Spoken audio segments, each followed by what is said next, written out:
Good evening, ladies and gentlemen, and welcome to tonight's first lecture in the 2014 University of Otago Winter Lecture Series. We're pleased to have this evening Professor Henrik Moller from the Division of Humanities and the Centre for Sustainability in Agriculture, Food, Energy and the Environment. He will address us tonight in a lecture entitled New Zealand's Sustainability Dashboard, Future-Proofing Agriculture for All New Zealanders. Professor Moller comes from a 33-year foundation of ecological and wildlife management. He has more recently taken up social and economic research tools to find a transdisciplinary and more holistic approach to sustainability and resilience. He is working part-time at the Centre for Sustainability until his retirement from the University of Otago on the 30th of September. 5 p.m. But he will continue to serve as a leader on the New Zealand Sustainability Dashboard project. So just following the lecture, there will be a time for questions and answers. Professor Moller. Kia ora. Thank you, Rodney. Kia ora tātou, ngā mihi mahana kia koutou katoa, so warm greetings to you all. I'm from Karakaho o Te Ao Tūroa, the Centre for Sustainability. Within Te Reo, there isn't really a direct word for sustainability, but we've taken the name Te Ao Tūroa in terms of the long-established world. And we're a group of around about 30 of us, if you count all the students, but a small group of staff trying to look across wide dimensions of New Zealand society in a transdisciplinary way. And we've been parked under geography, the broadest church in the whole academic approach. And so that's where I hail from. And I'm science leader of this project here. And a little bit later, you're going to meet our project leader, John Manhire. Together we'll try and give you an overview of what we've been doing here. So, I'm going to have a quick look at why we need a sustainability dashboard, how we're going about building it, and looking a little bit particularly at sustainability and resilience frameworks that underpin it. We'll have a few snapshots of progress so far, think about some of the challenges and opportunities, and end by looking at what success might look like. Let's start really broad. What is sustainability about? Ultimately, it's a social contract. It's about us all getting together. We share land, futures, values. We feed and nurture each other. We teach and learn from each other. And we identify with our place and our nation. And we don't want to muck it up. And that means that we need to form a social contract about how we organise this great network.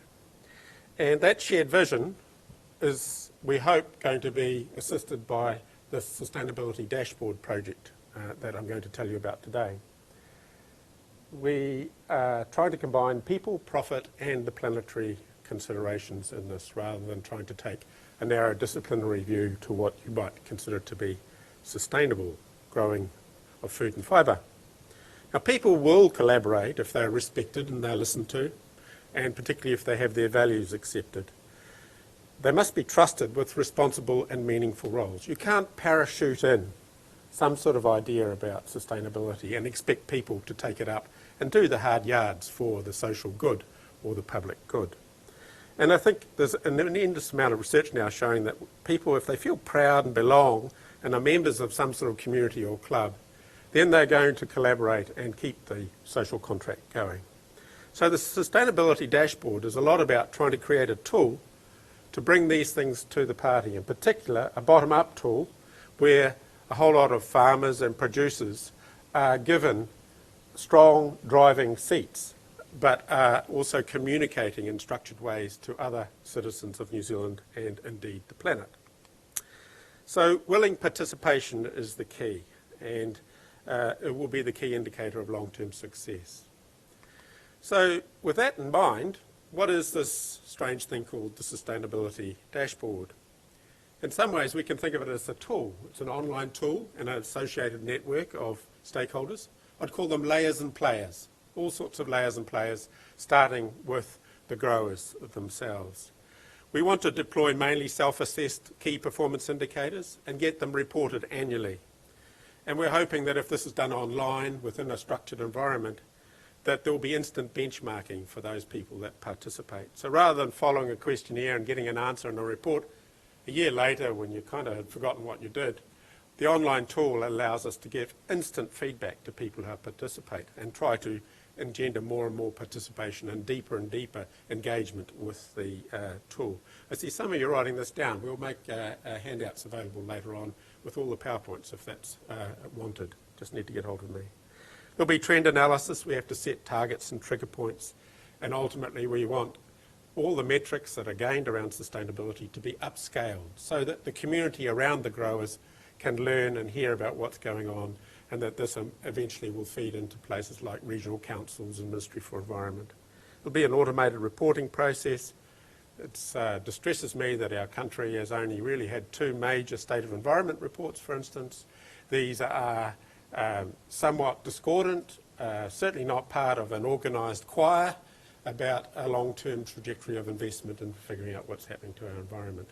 So we're hoping that this tool and the growers themselves and citizens of New Zealand will start providing some of this information, and it can be collected through this dashboard tool.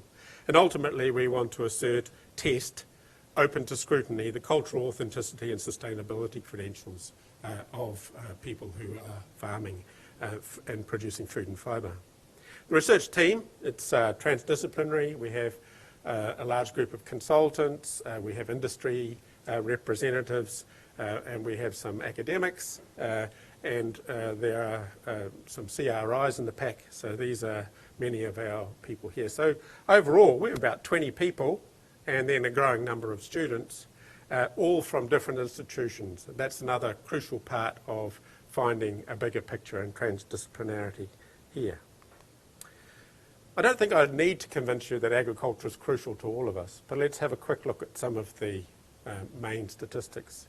Primary production exports value around 24 billion to us in this last year, and the biological industries sector investment plan was the engine for creating this 6-year research program that I'm going to tell you about to create the dashboard. And that aligned with the government's business growth goal, which sets out to turn our current GDP percentage earned through agriculture from 30% into 40% by 2025. This effectively means about doubling the value of our exports sorry, that should be by 2025, not 2015. Yeah, they're asking a lot, but not quite that much. And that'll translate different sectors to somewhere around a 5 to 7% growth per annum between now and then. It's a real steep curve. Overall, agriculture is very important for us. It covers roughly 60% of our surface area, and it's particularly the warm, fertile sites, which are ecologically rich and diverse. And perhaps in the other sphere, 87% of our voters now live in urban areas. So we have something of a gap opening up here, and they're part of the players as well in terms of what's happening out there on the land. Now, BAF and Statistics New Zealand in 2009 started to look at what do we need to try to precipitate or lock in sustainable agriculture.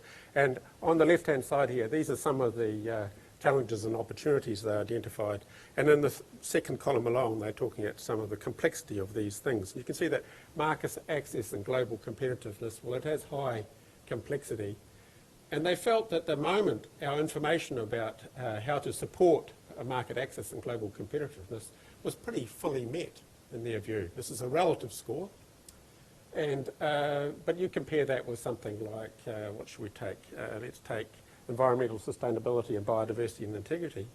It's considered to be extreme in its complexity and difficulty, and we've barely met the needs to guide New Zealand in that way. And if you look down that middle column, there's a lot of hard work to be done. If you look down the second column along, you can see that very few of those sectors are we comfortable that we have sufficient information to achieve these goals to the maximum extent.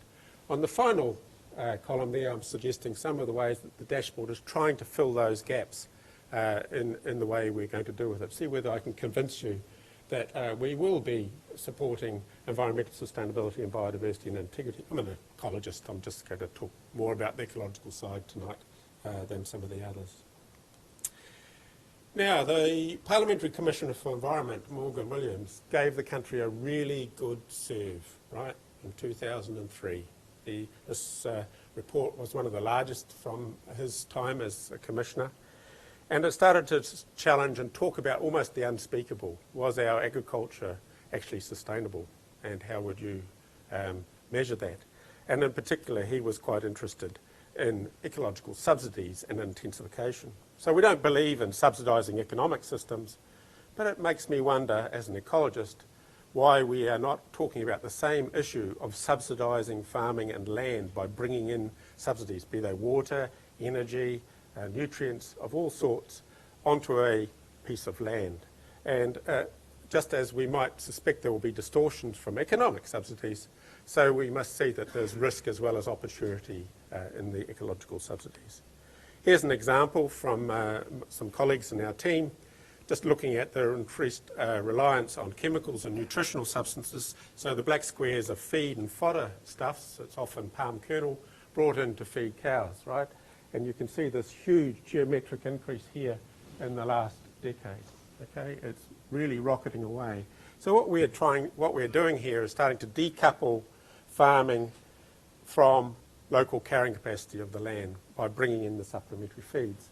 Pesticides is another one, the agrochemical ones, and you can see that we've got the same geometric increase in what could be a risk, but also, of course, brings many benefits. And what about irrigation, right? Irrigation is driving intensification here, and here the land irrigated in New Zealand, you can see the same steady upward push. And our government at the moment is investing heavily in new irrigation schemes in here. And of course, part of that is driving dairy conversion. And over the last 10 or 15 or so years, the average we've added around about 114,000 extra cows per year to our dairy herd. And this is driving a large part of our current economic prosperity. That brings, of course, the rising concerns about what happens to waterways. This is an example of the flux out of the, I think it's the Waimakariri, I can't quite remember actually. But you can see after a storm, what we can see here is that a lot of sediment is coming down, and there's been a lot of work now on raising consciousness in the waterways. And I take my hat off to Fish and Game and to Fonterra for starting to engage in this conversation about how we can minimise this sort of thing. So there's one of the problems. I think we have to think holistically and think about landscapes. And in New Zealand so far, we've put a lot of our environmental concern into the public land area, but it's the private land that I think is the really important thing.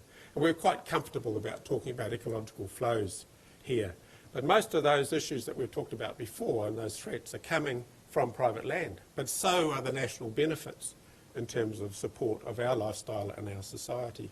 So somehow we've got into conservation and a preservation type idea over here on public land, and we've forgotten about the 60% of our low fertile areas. And the dashboard is trying to bring these two things together by coordinating sustainability indicators between those two. But we have to think even more holistically. I should say one of the Maori whakatauki, Kiuta ki tai, from the mountains to the sea, is captured in this whole idea. Think big. Think about landscapes and flows between them. But we have to think more than just the ecology. It's the socio-economic flows that are really, really important here. And you know, if you want to think about what's keeping us going, and if you wanted to have an ecological example, I'd say the most important biodiversity in New Zealand is earthworms. And I don't go to many environmental examinations and looking at biodiversity that even mention earthworms. They're all introduced, but they are pushing along productivity on the private land, and it's because of animals like earthworms providing ecosystem services that we've got the money in the bank to look after kakapo on an offshore island. Very few people in this debate wish to acknowledge the social and ecological flows that are linked and joined at the hip here. And the dashboard is one attempt to try to start bringing these things together around the table with commonly understood metrics. Here's the prize. So this is some work done by our colleagues at Lincoln University using choice modelling, and what it's done is it's gone out to a group of people in China and India and UK, and it's asked, how much extra would you be prepared to pay for produce if we could demonstrate, say, it was safe, if there had been a concern about animal welfare, water, greenhouse gas emissions and biodiversity and New Zealand origin. And this is for dairy in this example. So traditionally we've thought of Europe as our main export kind of market target, and that they're the environmentally conscious ones, right? But actually if you slice into the top or half of socioeconomic groups in China and India, what emerges is that they are even more environmentally conscious than our traditional markets in Europe. So let's just take, obviously safety is a huge one here. In China, people are willing to pay 74% more if they could really believe it was a safe product. Let's go to biodiversity. 22% and 27% in India, and only 6% of the UK consumers are saying that they would add, the UK consumers have said they would be willing to add 6% if we could demonstrate to them that we were looking after biodiversity in our products. So China and India are our emerging markets, and here is an opportunity. And another way, the dashboard is about trying to find that market premium and find a mechanism for driving it down into New Zealand's paddocks and creating incentivisation and cost sharing amongst our primary producers in New Zealand to capture those kinds of benefits. Now those are normally locked in with what we call market accreditation schemes. So you get green tick labellings, and we need to be honest. Is this greenwash, or is there something really going on here behind the scenes? A survey in Europe showed over 450 green tick labels on the products, and you have to ask, do the consumers really care about them? Do they understand what they mean? Are they making smart choices? And do people trust them? And a large part of the dashboard is trying to drive in that eco-verification and start creating trust between the players, some of which are now living and hunter-gathering in supermarkets 12,000 miles away, right? And somehow we need a mechanism to bring them down to start taking care of our own ethically responsible producers. So that's a little bit about what the challenges are and the opportunities. What about some of the design and construction challenges? We've got many wonderful supporters already, New Zealand Wine and Zespri and various pack houses, so kiwi fruit and New Zealand Wine have been very strong supporters, and we're developing dashboards for them at the moment. Te Runanga o Ngāi Tahu is a leader. There are about 3 iwi working on North Island Maori forestry that are coming. That's under negotiation, and Aquaculture New Zealand have just joined up. So these are the first ones out of the block and supporting and co-funding the development of prototypes. If it's going to be trusted internationally, then we have to actually understand what the international markets and sustainability mechanisms require. And so what we've been working quite closely with the team in the FAO, the United Nations Food and Agriculture Organization, on testing out their sustainability systems. And we've designed something that kind of nestles in under that now, but grounds it in New Zealand's ecology and society and economics. It gets quite complex. Maybe you thought sustainability was about making sure we kept on keeping the grass growing and keeping the fibre coming and the food coming. But actually this is an example of the sort of spokes that are coming into these internationally required sustainability assessments. You've got environment around the top corner here, then we've got a whole lot of economic concerns here, social ones, and then a new group of governance structures, things that we normally would take for granted in New Zealand. And yet at an international stage, these are the types of things people are looking for if they're going to consider something as sustainable. It's like a spokes of a wheel. Take too many of those spokes out, the wheel's not going to function anywhere, and we're not going to keep on growing sustainable food.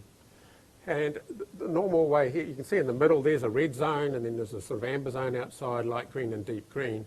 And this spider graph is a hypothetical example of how the performance is going by some sort of enterprise in here. And we've tested those now, some pilot runs for Zespri and wine, and Ngāi Tahu for New Zealand, and we have designed it in a way that we can put our New Zealand hand in the United Nations and international glove without there being extra impost on us. And these are traditionally the sorts of things that our environment will be. And we're going to drill down a few more on these now. Our 4 pillars then of our society, these are the sort of 4 main pillars that the dashboard is trying to support. We want good governance, which ensures sound decision making and implementation. We want to sustain a well-functioning and resilient economy, okay? No silly arguments about there being some sort of trade-off between being green and being wealthy or having a good income, right? People, profit, and the planet. Environmental integrity is a bit of a mouthful, but what we've tried to do is design a set of pillars and indicators that match what is emerging from the regional councils and DOC at the moment, so that, again, these are complementary to each other. And then social well-being. We're ensuring the livelihoods and opportunities and respect the social and cultural principles of all society. So those are our pillars. And here's the environmental integrity. We're saying we're wanting to find a state which sustains the full potential of land and its natural capital, ecosystem processes and services, efficiently and indefinitely produce healthy, high-quality food and fibre while enhancing natural heritage values and meeting global environmental change obligations. Puff, puff, puff. But what you can see is that we're throwing the net very wide to try to find a very holistic approach to the way we would assess sustainability. Under those pillars then, say we take the environmental one, we end up with 4 critical components, which we're calling outcomes. And we want natural capital of the production land to be maintained. We want to make a resilient New Zealand agriculture for future use. And we want to be able to contribute to national heritage goals. So let's not forget the 60% anymore. Let's find a way of putting it all together into one basket. And we need to meet our international obligations. And then it gets more and more complex. You can see we have objectives, drilling down further and further. And then within those objectives, I'm just taking one example now in the environment side, where we're getting down to things that you might start to recognise as the sort of things we might measure. But these are still not the direct measures. Below that again, might be 5 or 10 different indicators in each one of these, measures under each one of these indicators. So in environment alone, we're looking at a pretty exhausting task. That's one pillar. Don't pay anything attention to it, but you can see we've got 22 baskets of concerns, and we're trying to find a set of metrics that fit within each one of these to expose how well our different industries are going. It's a complex number. Let's now have look at a few of the examples. Well, I'm going to feature wine tonight, but Zespri is also well out of the blocks and about to be the second stage of that. We've started with the pack houses, and soon the actual orchards will be piloting their first side. But let's talk about the wine one, and they've called that about WISE, the Wine Industry Sustainability Engine, and it's being launched this month. In wine, there were a whole series of scorecards already, sort of the beginnings of a process. So over 95% of the vineyards already enrolled and do scores on certain metrics that we're going to be using. And over 97% of the land area from which we grow wine has some form of self-scrutiny by the growers. So what we're trying to do is capture this existing data network and start to migrate it into the dashboard and enrich it and broaden it out to take all these other concerns into place.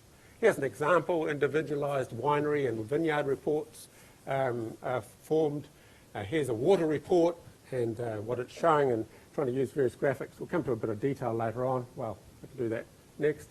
But here, the winery is finding out how much water it's using compared to how much wine it produces. And we put a little bit of prompts for things to be looked at. Flags might eventually come up if we figure the indicators are showing that we're getting into the red zone or approaching the Amazon. But this is the sort of idea. And then in the end, this is 2002 and 2003 vintage compared. Once the databases are gathered, we hope that there'll be 10 or 15 years of data that can be looking at trends in a more formal way. So that's an example from wine. And here's an example at an industry level. So it's designed in a way that, yes, the main engine is each individual vineyard and farming family making their decisions. We see that as the key site of action. But automatically, the information can be captured and aggregated and upscaled for the wine industry as a whole. And here's just an example in terms of these are different sizes on the right-hand side here of the vineyards. And this is the amount of litres of water that are used per tonne of grapes. And you can see that this is a big bubble going right down to a small one. So the really big vineyards are very efficient compared to others. And that's the common thing that's emerging, is that large enterprises can get cost efficiencies. And sustainability is a lot about efficiency, but it's not the whole story. Okay? We can wring some further sustainability out of our agricultural systems by getting more and more efficient. But in the end, it could never be the king silver bullet by itself. Okay. This is the bit I'm more interested in. This is what an individual wine grower will get back, having just entered their data for the year. Bang, within a millisecond, we hope, they will end up getting a report back. At the moment, these reports are manually done and delayed. Okay, but the idea of the dashboard is to bring it into real time and an immediate response. And on this graph, we've got the number of scorecards for wineries against the water use in terms of litres of water used per litre of wine that they produce. And theirs is just a cumulative curve. And we've got 40 wineries or so in this curve, and they're all ranked in this sort of way. And the winery getting this sort of answer here will find, well, in 2012, this was their use, but then that slipped down here to this. Well, that's actually an improvement in terms of the water use, so that was more efficient. They were gaining. And this line is their benchmarking kind of median comparison with their colleagues. And there's no better way of incentivising growers, we think, than formalising their comparisons with their colleagues and peers across the back fence or in the neighbourhood. Okay, so this is really about learning. And what we've tried to create here is a tool that is about self-actuated learning by the growers. Let's have a quick look at the Ngāi Tahu one. So they call their one ahi kā kai. Ahi kā means keeping the fires going, so it's about sustaining the presence and gathering foods. And in their case, they tended to have put in a whole lot of different kind of small enterprise products. But here's their website, and behind all this is some culturally defined indicators that are in some ways a little bit different, but in other ways complementary to the type of indicators used in the wider frameworks. And people can register. It also can be a shop front, but it is locking in the cultural credentials of what is being produced. Here's an example for a mahinga kai tuna, or gathering of eels. So here you have a hunter-gatherer who is certified, who is presenting their sustainability credentials, and you can find out where they live and what they are doing, and this is actually generating a price premium, which in the end brings more economic benefits back to the enterprise. Another exciting example, just to show how it can work further afield, is the taramia. You may know this as the Spaniard. Okay, it's that speargrass right up in the high alpine areas. Now, Ngāi Tahu used that as a perfume, actually, traditionally. And they are now teaming up with extracting the base of this plant and creating this amazing, the first ever indigenous perfume. And they took that to the international perfumery markets, I think 2 years ago, and were offered a rather large check on the spot for the rights, and they thought, well, no, that's not quite how we want to do it, so they want to actually work on adding value themselves. And these are really smart people. So we're talking millions of dollars in a boutique industry where the cultural credentials are an important part of this story and the added value. The other one, of course, is Pounamu. I'm wearing Pounamu from their site.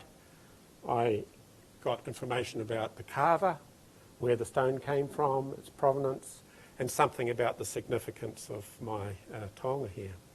And this brings benefits to the local carvers, to the runanga at middle level, and of course to Ngāi Tahu as a whole. So that's the type of kind of win-wins we're trying to drive out of a process like this.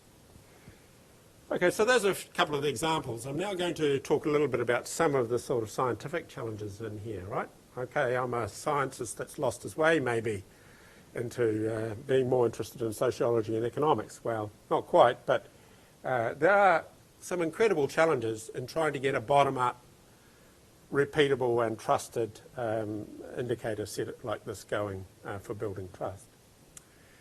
And we've done a major review of this now and trying to develop these indicators for people. First off is this clearly fatigue about the indicator industry. A lot of people measure for measurement's sake.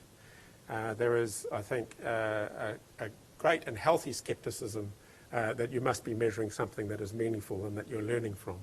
So it has to be policy relevant and meaningful. Yes, we would like them to be neutrally based a lot of the time, but not always where it's declared. We've done a lot of work on developing Marine Cultural Health Index for Ngāi Tahu, where that is not at all about being neutral and taking away the values. It's actually about celebrating the values that are involved. For preference, we'd like them to be quantified, but that's because ultimately people put trust in a number. A lot of people do. There are other groups of people who think, well, actually a number corrupts things and it's quite abstract, and there may be many things that you can't measure that are so important for sustainability. So we have a real watching brief here about not getting sucked into the numbers, or even lines on maps actually, which is an equivalent type of reductionist approach of a scientist. They have to be clearly defined and repeatable, and of course they need to be broadly accepted. And we would like them to be performance-based, but a lot of the time, something that can be self-assessed by a family or an enterprise is often not the actual performance, but it is about whether they're taking the likely steps to deliver the kind of reward. So a performance-based thing, you might say, have you got a health and safety plan? That would be a practice-based thing. Yeah, you're starting to think about it, it's best practice, you expect it'll keep your workers safe. But a performance-based one, a KPI, would be what's your accident rate? And is it going up or down? And how important would that be for, say, forestry in New Zealand at the moment in terms of looking after your own staff? Of course, it has to be affordable, and it's not only just measuring, it's also in the modelling afterwards. And just in a lot of medical things, we've got a trade-off between sensitivity and specificity. So some of these indicators are capturing and are influenced by many things in an agroecosystem, and that means they're thrown around by a lot of different things. So they're not very specific, but that could make them quite sensitive to change. And we have to link indicators to targets and thresholds. No good in us measuring ourselves going down the drain, is there? So we need to find some independent normative claims about what is good and acceptable performance for New Zealand and what isn't. There's also things about the sets of the indicators, not only their individual choice. They have to be representative. We think they have to declare values and goals, and it's really important we don't go berserk. I showed you 120 odd potential measures in environment pillar alone. So how are we going to prioritise between all those? You can't just throw more and more numbers or request for more and more numbers and think you're getting clarity out of that. So it's a really difficult job in trying to figure out which are the most important ones and trying to minimise to have a low number of indicators. They have to be able to be upscaled, and we want a mix of simple and aggregated indicators. So all those 22 things that might be in one pillar, is there some way that we can draw them together to a dial and an indicator for how we're going around something like economic resilience in the farm? Can we get the one speedo dial that is guiding you towards more safe driving of the system? We want there to be wide scope and integration, and the difficulty is that if you want to go wide, you also have to go up to something more generalisable in terms of what you're measuring. Sure, you can nest underneath it a whole set of indicators. There has to be good data records and management. People have to be assured of confidentiality issues. We need to link to standards, and we need a lot of other information rather than just the performance. Unsurprisingly, electricity use of vineyards is quite different whether you irrigate or not, let alone so would water be. So there are a whole lot of other descriptors around any enterprise that are important for understanding what's throwing these things around and for designing the benchmarks. But we often need to measure the benefits as well because of this fatigue about indicators. And what we're looking for is some examples where we can demonstrate to the growers that by sitting down at that damn computer, right, and filling this in, that is actually starting to turn a benefit for those people. Now, one of our sheep and beef farmers in Argos referred to his computer as his most expensive ornament. And, you know, the difficulty for some of them is that this is not what they went into farming for. So to get the participation, we need to drive in the relevance. And, of course, we need to be forward-focused to look at the curveballs coming across the horizon at New Zealand's agricultural systems from beyond. Now, so that means we're going to try and get something that is a balance between simplicity and complexity. This is the hardest thing I've ever tried to do, okay? It's not trivial. And there's these various quotes that are saying, well, it's not really about how much you throw in there. It's about how little you can get away with to keep it elegant and still keep it meaningful and trusted. Some of the scientific challenges are just around trend analysis. And so we've done a lot of simulation modelling in computers to figure out whether we could detect trends. Now, fasten your seatbelts, folks. You've got an election coming in about 8 or 9 months, and the media are going to tell you that someone is up and someone's down by 1%, and this is a catastrophe. And then they're going to say, oh, yeah, and the margin of error was 5%. Right? And what we're trying to do is cut past that type of thing and say, all right, what sort of statistical confidence have we got in trend analysis that's coming into the database? And in this top example here, there's a stable but declining trend. There's not a lot of inter-annual variance. And you can see that, you know, any kind of simulated thing is all picking that decline because it's a relatively, there's not a lot of perturbation in the system. But imagine if it's an unstable declining trend and you just happen to be measuring some of these dots. These dots are points of surveys. Sometimes you think you're going up and sometimes you're going down, and your statistical power for detecting that trend is pretty minimal. So we're doing quite a lot of work on trying to optimise and describe the uncertainty limits on the processes. Here's an example. So this is just 3 hypothetical curves where we're looking at the power to detect a trend, like in biodiversity. Have we breached an IUCN red alert of declining biodiversity, say, would be one example. And you could spend a lot of money getting a lot of information very quickly or sampling more sites. But you know, how does your power go as you invest more and more money into more and more regular monitoring? And here, you know, we're looking for around about an 80% power to find out, well, are we coming up to an amber alert or not? So we can get a warning flag up as quickly as we can to the industry whether they're having a problem. And you can see that in many of the simulations, what we're suggesting is that we may have to be quite patient. It might be 20 or 30 years before you can really pick up whether some of these trends are happening. And yet people will want to quickly say, we're gaining, it's strong, sustainability is improving, or the doomsday people might be wanting to say the reverse. So there needs to be a statistical rigour. I'd like to suggest to you that there's another big trade-off going on, which is more conceptual, and that's the difference between efficiency and resilience. So resilience is about the ability of a farming enterprise to get back up on its feet after a shock. Okay, a drought or a flood is a classic example. These are going to get more common with climate change. And a lot of people are pushing towards greater and greater farming efficiency. And one might assume that, well, a more healthy enterprise will be more resilient, more able to bounce back. But there are other people who are saying, no, it's actually the reverse, that you can either be adaptable, be able to change, pick yourself up again, if you haven't finely tuned your farming efficiency in that way. So you either choose to be efficient and not very adaptive to shocks, or do you choose to be quite adaptive but you're not actually driving a very efficient agricultural system?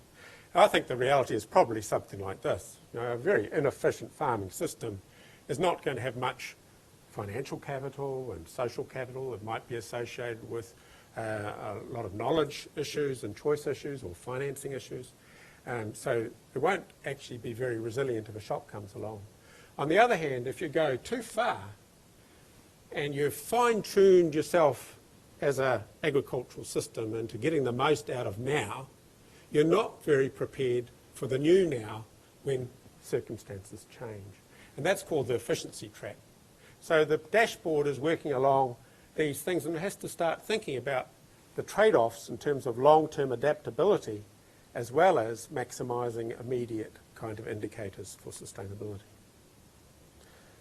I'd like to talk briefly about a proposal. We're actually going to invite you to help us in the coming months, and that's using the 1000 Minds decision support tools, where we're going to try and ask a whole lot of different layers and players, be they consumers, be they farmers, be they industry representatives, be they from NGOs, and we're going to ask them to tell us how important are the different aspects of sustainability in this big spokes. What would you say? Is that spoke more important than that other spoke? And we're going to use some choice modelling to do that using 1000 Minds. And it will take about 20 minutes. And if you are keen to help us and give us your opinion about what we should most be measuring for sustainable agriculture in New Zealand, please register your name on the sheet at the back there and we'll be in contact with you. And online you'll see how a group of economists have devised a system of getting highly quantified weightings for the different dimensions of sustainability. We're going to use those certainly to look at the different layers and players that are pushing and pulling farmers around and policymakers and people in towns. That will be part of it. But we'd also like to start creating these aggregated composite scores using the utility functions that come out of that choice modelling experiment. So we're getting a quantitative look through this survey about what matters most to the different stakeholders in New Zealand, instead of just mindlessly adding them all up and getting into this sort of soup of so many different indicators that we just really don't know whether we're progressing or not. So please sign up if you would like to do that in July and August. Let's end by thinking about what would success look like. Of course, these are the outcomes. We would like to build trust, have eco-verification and trust building amongst consumers in New Zealand. The licence to farm is critical. Remember, 87% of voters aren't really aware too much about what's happening on the land, probably. And yet it's what's happening on the land that is the key determinant of many of our ecological systems, and certainly it's paying most of our bills. We would like to continually enhance the market quality assurance programs through this eco-verification system. So getting it broader, deeper, more verified, cross-check it in a variety of ways. We hope that in the end industry and grower will self-regulate for sustainability. So it's about this bottom-up approach that we were celebrating before. And we hope we can reduce the costs and that we in the end will be celebrating and rewarding a good land stewardship ethic. So ultimately those are the outcomes we'd like to see, and these are some of the ways that we hope the farmers and the growers on the land will see the effects and benefits. So in a nutshell, what we're trying to turn around is the idea that the burden of reporting to other people for other people's agenda, turning it round into a bottom-up tool where the growers are doing it voluntarily and with passion and honesty and learning from it in ways that bring them benefits. And at the same time, it's getting the rest of society and the food chains off their back. So that's the grand vision, the heroic vision for where we want to be in 6 years when this program comes to completion. Now, I think it's the other side of the transformations in New Zealand society that I'm most interested in as a passionate greenie, as well as a passionate supporter of farming. And that is the way that actually getting engaged in any form of environmental and social care, any form of networking, changes one's own heart and mind. And it's the participation. I believe, yes, we kind of think ourselves into sustainable practice and sustainable values, but actually it's the doing that cements it. And that goes in a nice reciprocal dance The more we do it, the more we understand it's important. We know it at different levels. And then what emerges out of that is more and more commitment to do it better next time. And that's the kind of transformation that we need in New Zealand. And Aaron Agrawal has championed this whole thing. He's looked particularly at governance, but he's shown over and over that if you go to local people and you ask them to monitor and report, initially it might be seen, oh, you've still got a power trip over me, haven't you? But actually it soon turns around and saying, oh, it shows that I'm doing well, and it shows my authority in my local community, and you can be proud of being in the club. So that's the transformation that we're looking for. And, so I'd like to say that what I hope the bigger outcome here is that we're going to somehow get us all together again, instead of people lobbing bricks at each other and trying to apportion blame, is to find some form of joint vision in this. And I think in the end we want bottom-up and lots of petitions. I think that's the way we will heal everything. Lots and lots of small, local bottom-up initiatives. On the other hand, of course, we can have top-down structured advice to speed up that process, to share lessons.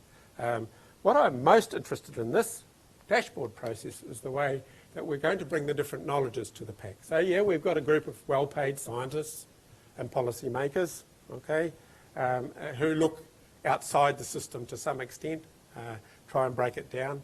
We've got a whole lot of citizen scientists now.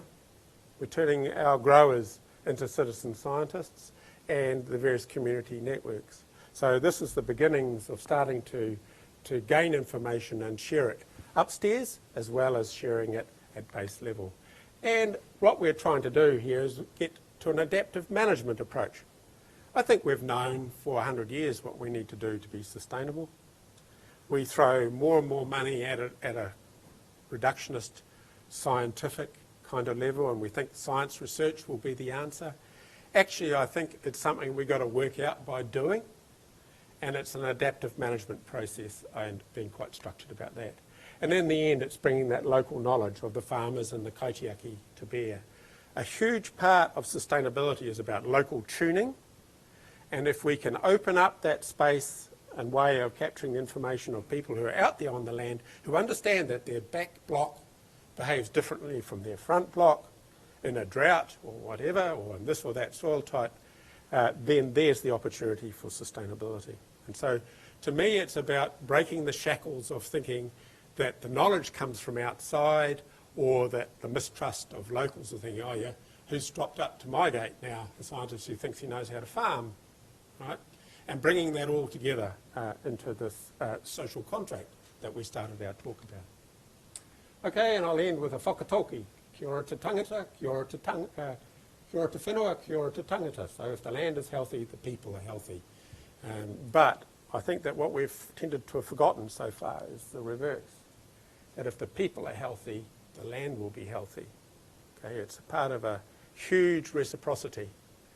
And it's about us being able to be great together so that we can be good to the land. And then the land will love us back, if you really want to go to that sort of language. So I'd like to say thanks. First, New Zealand's Ministry for Business, Innovation and Employment. They're the principal funders. So they've stumped up $11 million for this over a 6-year period. And our first funding co-funders, New Zealand Wines, Zespri, and the Kiwi Packhouses, BioGrow, the organic side of what's going on, and Ngāi Tahu are quick ones out of the block. But what we've tried to do is design something that can be exportable and spread to other sectors. You can find more follow-up information. There'll be PowerPoint put on our website later on if you want this. And of course, we'd love to hear from you. And most of all, we'd like you to sign up for our choice modelling experiment at the back. And now I invite John Manhauer, our project leader, who's from the Agribusiness Group in Christchurch, to join me at the top, and we will take your questions and discussions. Well, that's good.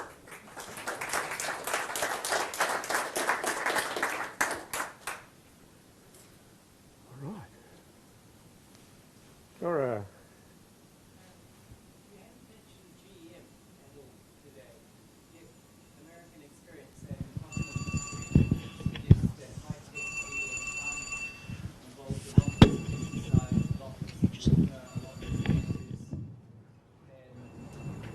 Traditional forms of incorporate some sort of GM measure into this in the next 6 years? Look, in that framework, there were a number of areas where GM would be included. If there's a social issue there, or an environmental issue, whatever, there's an opportunity to have it as an objective under the framework we've established, and to have some indicators there that may be GE or not GE production. So we're not trying to load it up with a whole lot of values to say no, there's not going to be any GE in this framework. It could be included there for whatever reason. This project came from and is still existing under the Agricultural Research Group on Sustainability umbrella, and we've been looking at the outcomes from various forms of agriculture, including, of course, organics compared to integrated management and compared to conventional growing. And that program showed that actually, yeah, there were some differences in the panels. So the organic panel would not have a bar, a GM, compared to others. Actually, we found that although there were slight differences in the average performances of these different panels, by far the biggest variation was how one farming family performed compared to another within a panel. So what the crashing sort of lesson that came out of the Argos program was that you have to find a way of each family lifting their bar within these panels. And some of those families might choose GM, some might not, some might choose organic, and so on.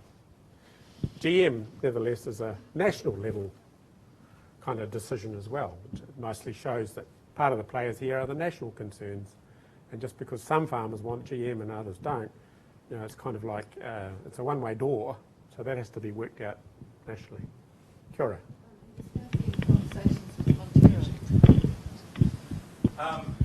Yeah, look, have we started any conversations with Fonterra? Look, we've got some partners, case study partners that are willing partners to, and they're at a scale that we can work with and make things happen quite quickly. Yes, we've had discussions with Fonterra. Fonterra, though, I think in terms of the transaction cost of dealing with them is quite large, and but that's the biggest game in town. I would say, yeah, they know about our project, and we are keen to collaborate, if possible, with some of their initiatives. Kia ora. This is really interesting to me. My name's Nayan and I did my MSc in Otago using the 1000 Mines software. Yeah. And I work for Fonterra. So I'm a scientist working in a policy field. And I was just wondering, in terms of making it relevant from the industry's perspective, looking at things like the EU footprinting, you take all these sustainability criteria, and what it ends up as is one label that goes on a product in a supermarket store, and the EU are doing a major pilot of environmental labelling at the moment, and they're actually going to regulate that, so every single environmental label will be based on the same thing. So if there was some synergy between your project and the components and things that we were looking at there, in terms of what our market will also be looking at, that would be really useful. Yeah, no, look, we're very aware of the EU sustainability labelling regulations and EV food and the other, the LEAP kind of protocols that are emerging in terms of describing what is sustainable for each of the different product sectors. And so we see that typically sustainability reporting has been a voluntary initiative. It hasn't been regulated. This is the EU regulations. It's about the first time that it's now become a regulation. And I share your fear that it could become quite a large bar if we're not adequately prepared or have the right type of reporting and metrics to be able to go up against it. So I think that's one of the drivers for the interest from some of the stakeholders that we're working with on this project. So thanks for your comment. Speak loudly. Yeah. There's been a good deal of talk about what happens within the farm gate or inside the farm gate in particular, but not much on what happens after the trucks leave the farm gate and get down the road. What happens about the post-harvest processing? Do we export raw logs, or do we make glulam timber and plywood and manufactured products? Would you like to say something about that aspect of Well, sustainability? In terms of the sectors we're working with the grape growers, say, and also the wineries. So we're vertically integrating through those sectors, and the same with the kiwi fruit. But there's a lot, we're in grave danger of getting into scope creep if we try and cover everything, especially at the early stages of our project. And some of those dimensions, maybe some of the information that can be obtained through the dashboard and through the indicators might help inform better decision making in relation to what's optimal for that industry. Are we best to cut our lambs into four quarters and send them off to China, or are we better off actually adding some value and adding some labour and social capital in New Zealand by doing the processing here? And I don't think the dashboard's necessarily going to say yes or no, but it might actually help collect some of the metrics to make better informed discussions about some of those issues. I think it's a crucial question. One of the flavours of our approach is that we've rooted ourselves firmly on the family enterprise or the farming enterprise level. That's really important in a neoliberal philosophy that rules in New Zealand. It is the way we do business, and it is a starting point. Most of the decisions are made within the farm gate. Now, that doesn't mean they're not affected by all those other things or could benefit from strategic decisions up the value chain, but many of those other perturbations they simply can't control. So we've made a fairly pragmatic choice of investing first in the local farming unit back here in New Zealand while trying to forearm them for the sorts of things that are coming from around the world. And life cycle assessment would be one of the examples where there's trying to track things further down the line. We've just got too much to do, and it seems the most important keystone is to start with each individual grower's enterprise. I didn't pick here. Yeah. I'd like to know if the industry is pro-sustainable agriculture, how would it affect the profit?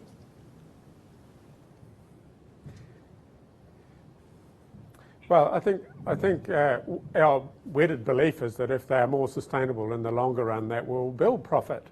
But it's very much horses for courses, whether in the end that will always be the case and whether there are trade-offs. So we haven't talked about the decision-making tools that are coming into the dashboard, the what-if decision-making tools and simulation models, where we're trying to experiment in future about, say, the trade-off between putting more woody vegetation back into a pastoral landscape. What will that actually do to the bottom line of revenue? So there will be some things where there will need to be a trade-off, and at the moment we're developing for kiwi fruit using a linear programming approach, an optimization technique for maximising profit based on issues around things like labour, spray inputs, fertiliser inputs, and targeting various things that happen to production. So, as well as covering all those bases, what we think the dashboard is doing is it's starting to put them together and look at the interactions between them. And that's the extra hard work that's coming next.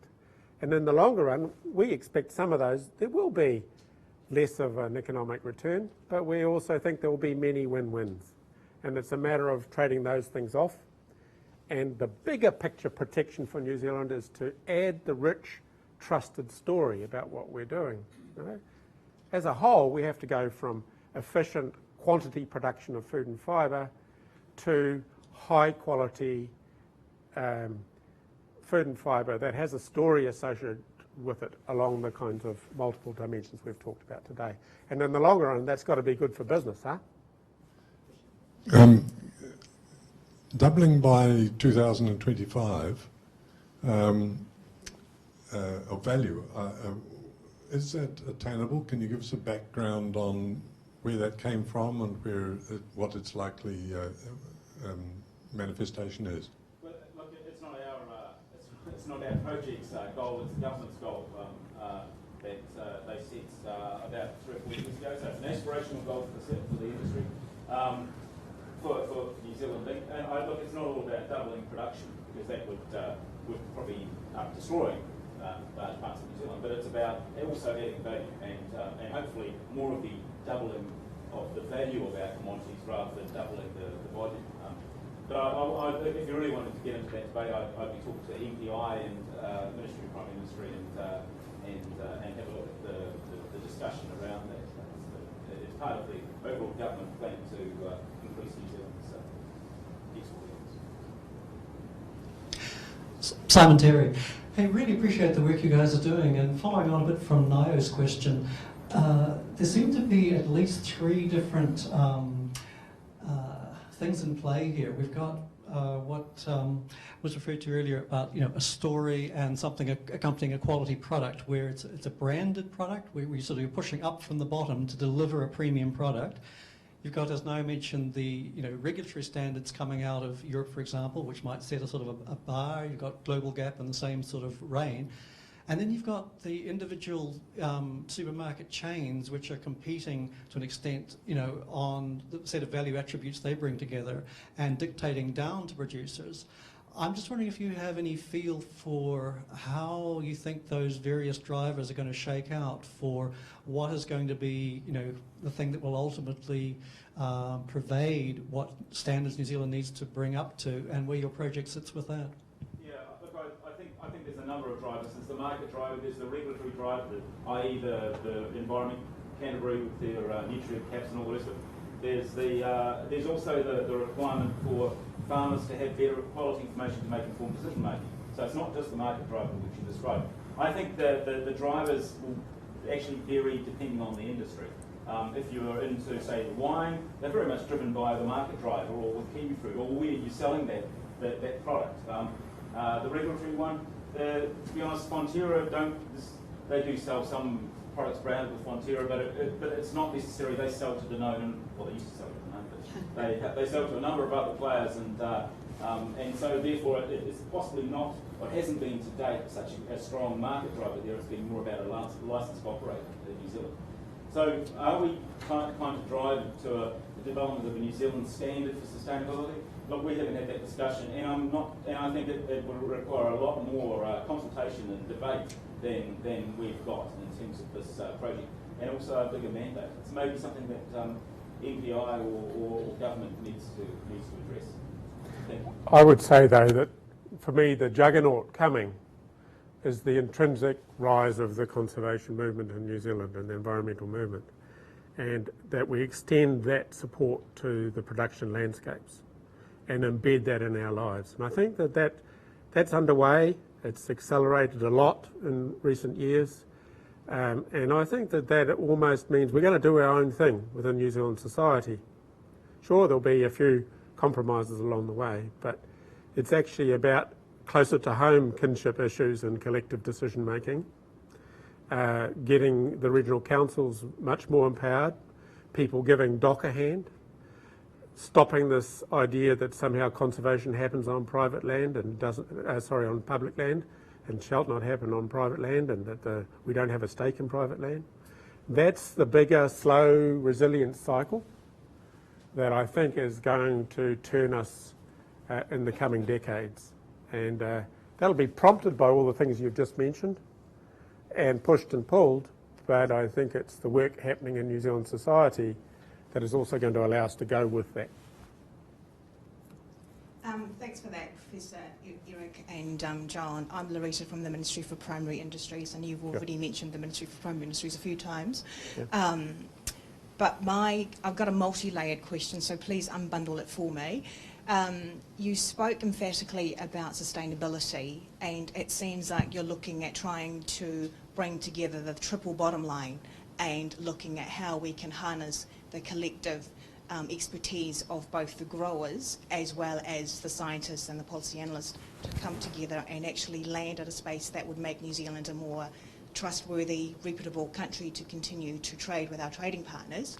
My question relates to the value add question that was mentioned earlier.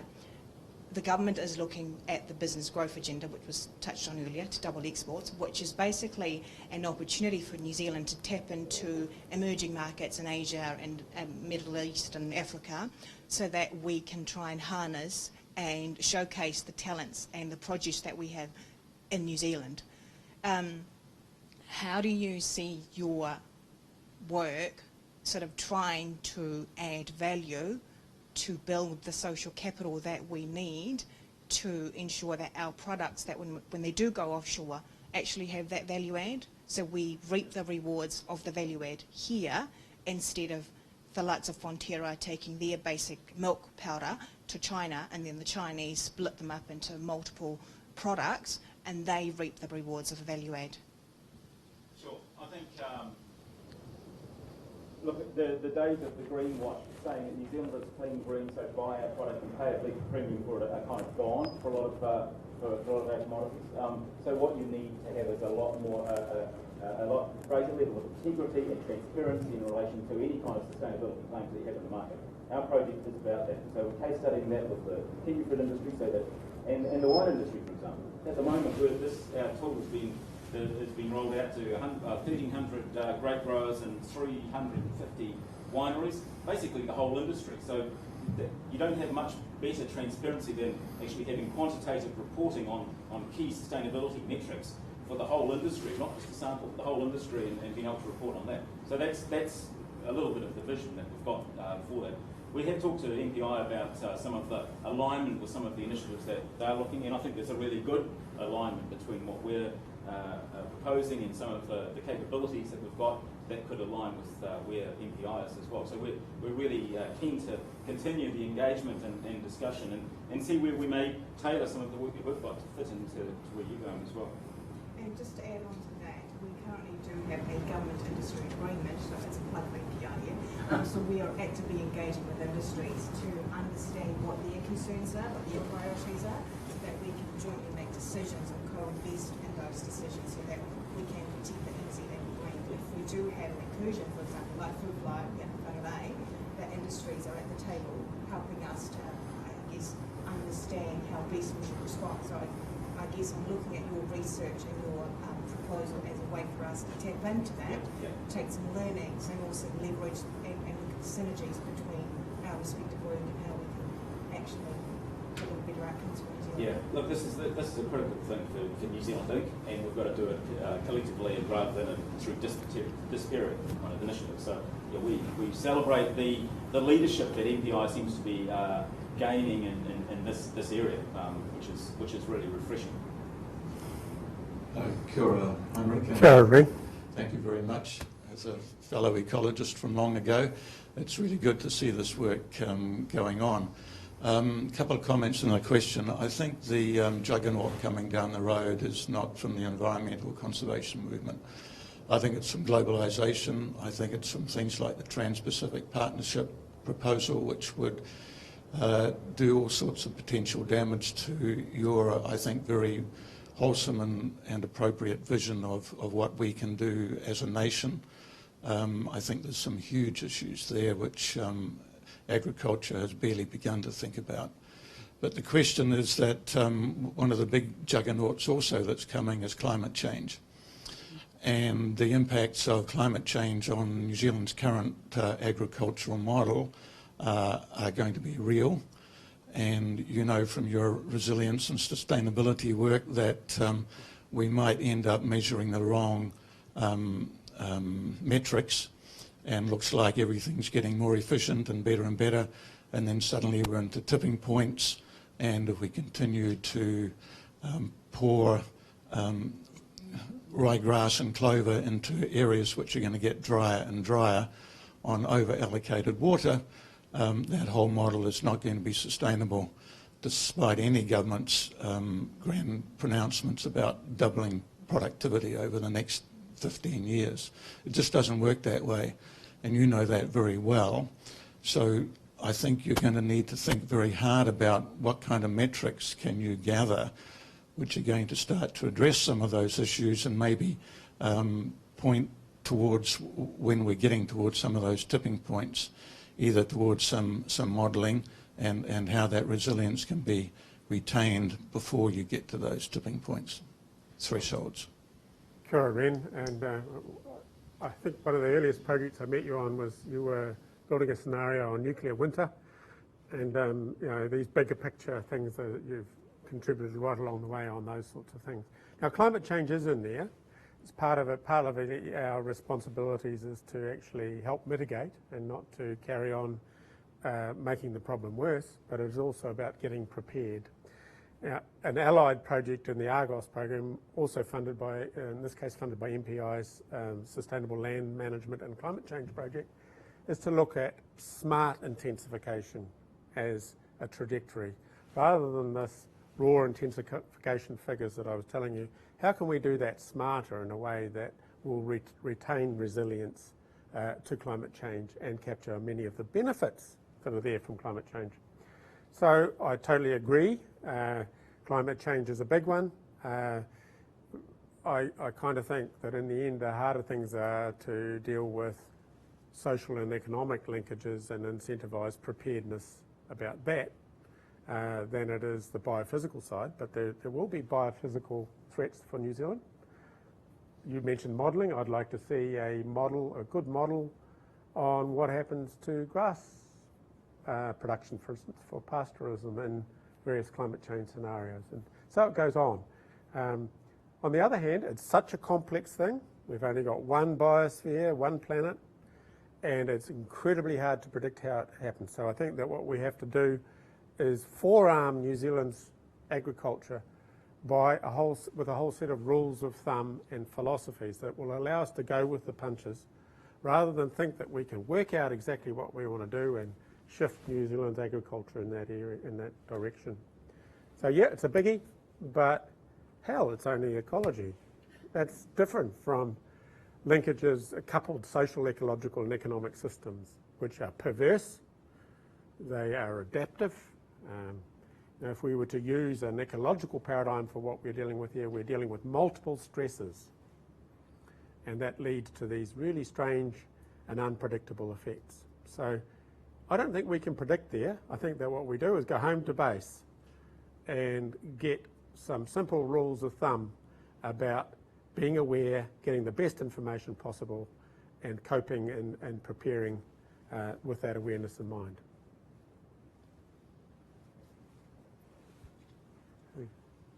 Rodney, you close. Thanks. One more question. If I can be the lucky last. It seems to me that a lot of what you're proposing to do is responding to what's happening out there. The unit you're looking at is the farm enterprise. And what we're not interested in is scaling up the consequences of decisions made by individual farmers. And we know that New Zealand farmers are quite good at trying different things, the old number 8 wire mentality. I would have thought something that we need to be thinking about if we're going to add this kind of value is to be able to help those farmers by making predictions as to what the opportunities might be and try and incentivise things which are going to get us into that sweet spot you were talking about, Henrik.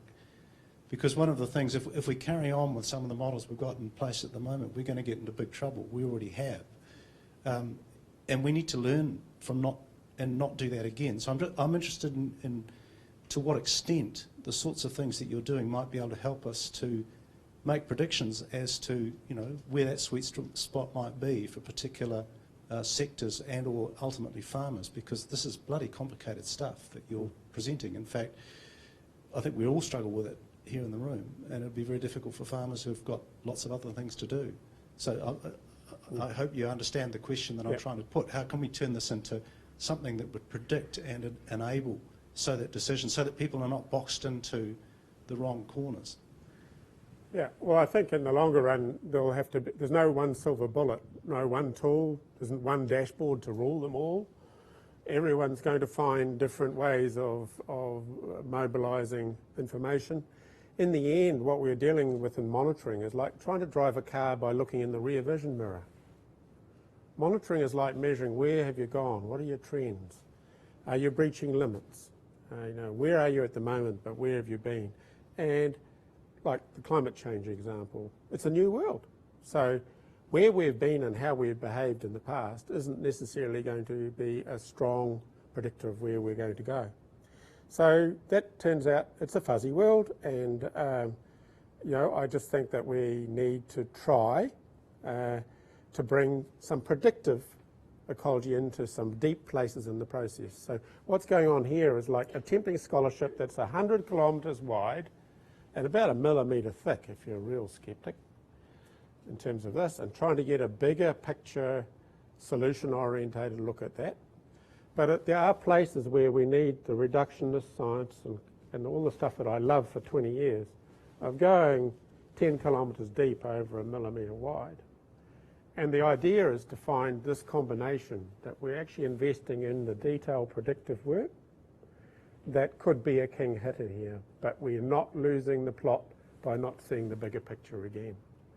And when it comes down to influencing people, I think that in the end is going to come down to some basic parts of our humanity, our joint humanity, our sense of self, our confidence, our sense of connection to our local community, our sense of being New Zealanders in Aotearoa, our cross-cultural issues. All those things are part of it. And we've got to nurture that part as well as trying to get the smarts going on some of these sort of highly predictable little components of the system. But we have got resourcing in the project to look at the trade-off analysis as well. We do some modelling in some of the key areas. So we're only just starting to get into that one at the moment. But you're quite right. If you want to have a practical tool that a farmer can say to help them with the decision support, should I do this, should I do that?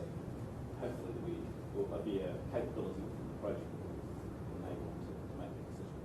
Yeah. So I take your point very well. Thank you, Henrik. Cheers. The theme of our winter lecture series this year is You and Your World, so I think it's been highly appropriate tonight that we've listened to this lecture by Professor Henrik Moller, and I think it has been very stimulating and thought-provoking, and certainly a great way to kick off our series for 2014. So I thank you very much, Henrik, for making the time to come and speak to us tonight.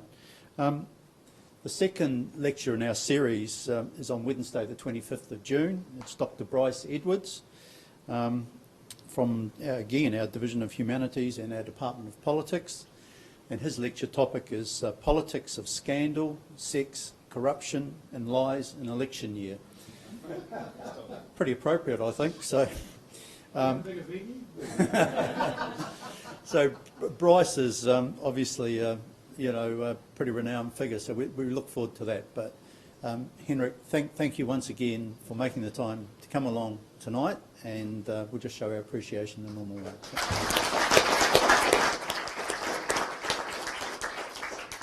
You're all very welcome to join us now and to chat to Henrik in a less formal environment. Thank you very much.